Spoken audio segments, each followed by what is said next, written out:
Good day, sir. Good day, everyone. And we are the Group 8, and our topic is about stability criteria for ship safety. So this is our introduction. Ship stability is essential for safe navigation and preventing capsizing. Stability criteria ensure a vessel can withstand external forces like waves, wind, and cargo shifts. These criteria include factors such as metacentric height or GM, writing R or GZ, and stability curves. Regulatory bodies like IMO set standards to maintain ship stability and safety. Proper loading, ballasting, and weight distribution are crucial for stability. Adverse weather and improper cargo handling can jeopardize a ship's balance. Following stability criteria helps protect lives, cargo, and the marine environment. And this is our illustration.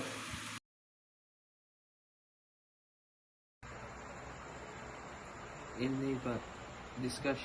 naval architecture, the concept of stability has a very wide meaning, embracing ship stability fundamental with ship dynamic and ultimately ship safety.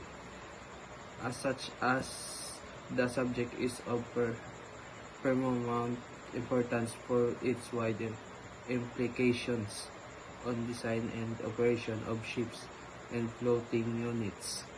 Research in this field has therefore an important impact on the fleet safety and the International Conference on Stability of Ships and Ocean Bicycle STAB conferences and the International Ship Stability Workshop ISSW are certainly the venues where expertise and contemporary developments in this specific field tend to be collected and truly debated with the aim of analyzing the current status of possible future perspective of research in field of stability, dynamic, and safety. This paper provides an extensive review of the findings presented at STAB conferences and ISSW events in the period 2009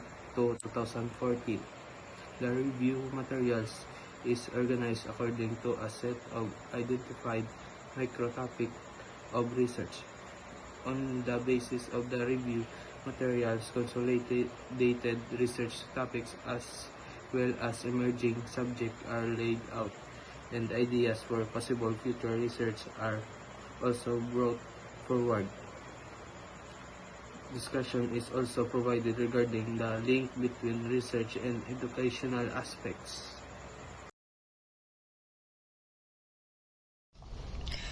Conclusion. Present stability regulations developed over the years by IMO reach definite conclusion with the adoption of the revised draft of the Intact Stability Code. The criteria included there are design criteria of the prescriptive nature based mainly on statistics of stability casualties.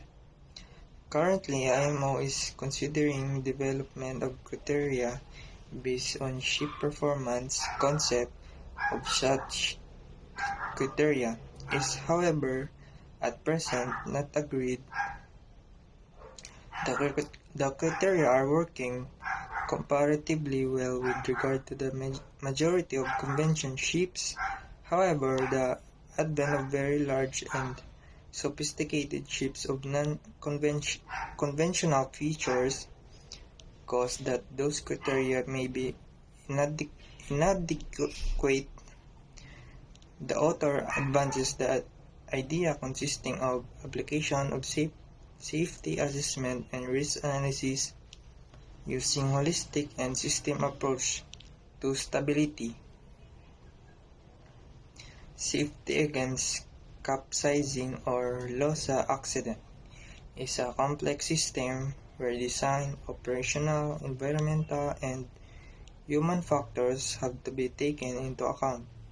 Although this seems to be a very complex task in the opinion of the author, it may be manageable and could be applied for safety assessment of highly sophisticated, and costly ships.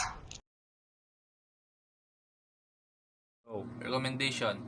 This paper highlights that ship safety has traditionally focused on design, but design alone isn't enough to ensure stability in all situations.